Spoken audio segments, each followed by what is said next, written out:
صلى الله عليك يا سيدي ويا مولاي يا رسول الله وعلى آل بيتك الطاهرين المطهورين. Assalamu alaikum, dear brothers. Karbala is all about learning practical examples. And for us youth, there are many great examples. Amongst the examples, Al-Qasim, son of Imam Al-Hasan alayhi salam, who is Imam Hussein's older brother. Only 13. So the 13-year-old nephew of Imam Hussein in Karbala. Qasim alayhi salam gives us a great lesson, the importance of the days of our youth. The eve of the 8th day of Muharam is culturally devoted to Qasim. So tonight is the eve of the 8th day of Muharram, and we culturally devote this night to Al-Qasim, who was only 13 years old during the Battle of Karbala. And even at this young, tender age, he voluntarily went to defend Islam with his uncle Imam Hussein. You have to admit that is very young. Surely this boy is very special. Very, very special to be only 13 and do this kind of act. What kind of thinking did this young boy have? What kind of awareness did he possess at such a young age? The likes of Al-Qasim and the other young men that stood with Imam Hussein on Ashura had strong awareness and understanding of the events around them. That is something we call wa'i in Arabic. In English it means awareness, which means to know what is happening around you. So the awareness that Al-Qasim had was simply unbelievable at the age of 13. How do we increase this wa'i, this awareness, and become even a little bit like Al-Qasim? How do we avoid the things that can destroy it? In the society that we live in, there are numerous things that can destroy our awareness. One of these things, for example, one of these things that is proven both spiritually and scientifically through psychological research to kill our awareness and make us depressed, yes, depressed, is music. Ruhullah Khomeini was a grand scholar and he writes, and I quote him here, "The thing that makes a human lose his strength and purpose the most is listening to music." This is not my opinion, this is not my judgment. This is a grand scholar. There are scientific studies that also think and link music to depression and a change in personality. So science tells us music is bad, religious scholars tell us music is bad, and so does our common sense. But sometimes this is ignored, just like many things. The people go on listening to music, thinking it's okay, because they are too scared to sit down, contemplate, and think what this will do for you in the long run. And this is something that we can do at any age. Al-Qasim was only 13 years old and able to comprehend matters such as jihad, fighting in the name of Allah. Only 13 and able to make such decisions, yet we struggle to see right from wrong sometimes. And that is the effect of many things. That is the effect of things like music, the things that distract us. Slowly eating away our awareness, slowly blocking out our conscious that is telling you what is right and what is wrong. Now, how do we become aware? Simply always be mindful that shaitan is there. The devil is there. He is telling you to do things that make you get closer to hell and away from heaven. After all, that is his job. He has a special tactic for the youth. Let's call it the tactic of delay. Shaitan concentrates on us during the years of our youth, because these are the years that personality is built and becomes molded. Basically, he's making an investment. If he gets us now, he's got us for life. At such age as Al-Qasim's, so in our teenage years, we start developing certain characteristics. Some bad, some good. Shaitan, of course, wants them all to be bad. Al-Qasim teaches us we don't have to listen to shaitan, basically. Even at such a tender age. So don't have the excuse of my age. No matter what age you are, you don't have to listen to shaitan. You can still be aware and still make appropriate decisions. Let's go through an example. You want to start praying. You're 11, you're 10, you're whatever age you are, you want to start praying. What does shaitan come and say to you in this instance? I'll wait till I'm 15, I'll wait till I'm 16, I'll wait till I'm 17. When you're 19, you say, I'll wait till I'm in my 20s. You always think, let me delay this for a little bit. You want to wake up for Fajr prayer. Right now it's too cold, it's winter. I'll start doing it when it's summer. This is the tactic of delay. You want to stop being mean to someone. I'll apologize later. That's the tactic of delay. The example that I always like to use here is the example of dough. Dough is when you mix water and flour together. And you use that combination to make a pizza, to make a cake, make whatever you want to make, whatever the baker likes. The dough that you make, if you leave it in the air for too long, what happens? It becomes a bit dry, and you can't really shape it. You can't make a nice circle for a cake, you can't make a flat piece of dough for a pizza, you can't do anything with it. If you leave it for too long to dry, it starts to crumble when you move it. That is the concept. This is the plan for Shaitan, to make us delay making changes at a young age, so that when we grow up, it becomes harder to change these things. For some people, almost impossible. It makes you crumble. So our lesson is to start changing ourselves for the better early. Do not delay. Don't delay making positive changes. If you are at school and don't study enough, start now. Don't wait till tomorrow. Don't wait till next week. Start now. Start studying more. It's that simple. You know what is right. You know what is wrong.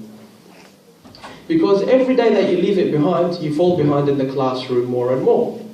Then catching up becomes harder and harder. And this is all because of Shaitan's tactic of delay. So be aware. And as usual, Karbala gives us practical examples to compare to ourselves. Karbala is not just a story. Karbala is a lesson. So what lesson do we take from the eve of the 10th of Muharam, of the 8th of Muharam? Again, Qasim, 13-year-old son of our second Imam, Al-Hassan, and nephew of our third Imam, Al-Hussein alayhi salam. On the eve of the 10th day of Muharram, so the night before Ashura, the night before all of this happened, Imam Hussein was passing by Qasim's tent. He heard Qasim saying to his mother, "Mother, tomorrow Uncle Abbas, Ali Akbar, and I will defend Uncle Hussein." He was very proud. "Mother, if I get killed, please do not weep for me. Do not cry for me."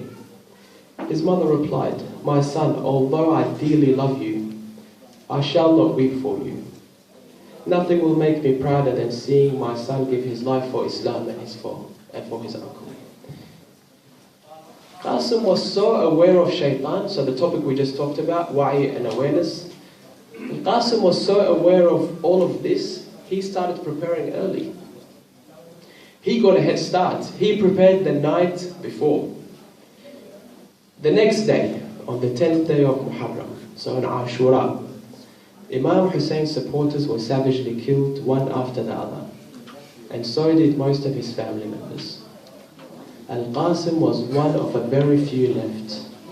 So he got his sword ready, thinking this is my turn to help my uncle, help my Imam. He wanted to fight, defend his uncle, defend Islam, but no matter how much Qasim begged, Imam Hussein would tell him, "I cannot send you to war. You are my living memory of my brother Imam Hassan. It would kill me to see you battle, to see what these unfaithful savages would do to you." Imam Hussein said to Qasim alayhi salam, "Qasim, you are young, you are the only child of your mother, you are my brother's son. I have promised my brother, I have made a pledge to my brother to look after you. My darling Qasim, you are the image of my brother. You remind me of Hassan. No, Qasim, I cannot allow you to die. I cannot send you to battle." So Qasim went back, his head was down, he was very upset at this point. The war continued. More people were killed. Imam Hussein's supporters were all gone. Imam Hussein's family was running very low. One after the other was killed. At one point in the war, Imam Hussein was talking to the enemy. He said, "Is there not a protector who can defend the sanctity of the prophets?" Basically, he was telling them, will there not be one of you that will help the family of the prophets? Al-Qasim could not handle hearing these lines. He couldn't hear his uncle saying this. He went to his uncle once more and begged. This time he was a bit more adamant. He said, "Uncle, please let me fight. Let me defend you. Let me defend Islam. You cannot do this to me." At this point, Qasim was very, very serious, but the Imam still said no. And Qasim was very respectful. He listened to what his uncle said. The Imam rejected his request once more, and Qasim was very upset, and he walked back to the tents. He said, Ya Allah, help me. They're going to kill my uncle in front of me while I watch. But at this point, Al-Qasim remembered something. Qasim remembered his father, Imam Hassan. He gave him a necklace with a letter inside it. And when he was young, just before Imam Hassan passed away, he told him, my dear son, there will come a time where you will be very, very upset like you've never been upset before. That's the time I want you to open this letter, and that's the only time. So Qasim found himself the most upset he's ever been, and he opened the letter. And as soon as he opened the letter, he ran to his uncle. He said, Uncle, take this letter, I'm going to go prepare for war. The letter read, my son Qasim, a day will come when my brother Hussein will be facing an enemy of tens of thousands. That will be the day when Islam will need to be saved by sacrifice. You must represent me on that day. 13 years old, and Qasim is aware of what is needed to save Islam. What a role model for the youth. He did not delay. He knew the right thing to do, and he tried time and time again until he got what he wanted. So when Imam Hussein saw the letter, he had no more to say. His father, Imam Hassan, has already decided Qasim was allowed to battle. And battle he did. Qasim was taught to yield the sword by his uncle Abbas, by his cousin Ali Akbar. So he definitely mastered the art of combat. But he was missing one thing. He was missing armor. This is when Imam Hussein got out the armor of his older brother Imam Al-Hassan and got it ready for him. They trimmed it down to size, and Al-Qasim was ready for battle. But imagine the pain Imam Hussein would be going through, preparing his nephew for battle, preparing his nephew for death, using his older brother's armor. Al-Qasim marched onto the enemy, yielding his sword and wearing the clothes of his father Imam Al-Hassan. His face so handsome, his armor too big for him, his sword too big for his tender age, his soul so innocent. But he was a warrior, trained by his uncle Abbas. He fought very bravely, killing many of the men that confronted him. Narrations say he killed 53 men of the Yazidi army at 13 years of age. According to some narrations though, 13-year-old Qasim suddenly stopped in the middle of the battlefield. This is Al-Qasim you see in the image before you. These are the men around him. In the middle of the battlefield, Al-Qasim just stopped. Everyone was shook. He kneeled down because his left shoe had fallen off. The strap that holds it together has ripped apart. So, Al-Qasim kneeled on the floor and ignored the battlefield. He ignored the enemy. He was innocent. He was 13. He was innocent. He thought they would be fair, give him time to fix his sandal, and then he would resume battle. But such morals don't exist in the Yazidi army. One of their vile soldiers used this opportunity to attack him by surprise. He dealt a blow upon his head with his sword and he split it. Qasim fell to the ground in pain and agony. He screamed to his uncle Imam Hussein to be by his side and take his final breath. Imam Hussein swooped onto the battlefield. Everyone ran away as they saw Imam Hussein come. And as the sandstorm made by the horses galloping away started to settle, what did he see? He saw 13-year-old Qasim on the floor taking his last breath. Inna lillahi wa inna ilayhi raji'un. May Allah accept every sincere act and every tear we shed for the beloved Imam, his family and companions. أفضل الأعمال الصلاة على محمد وآل محمد.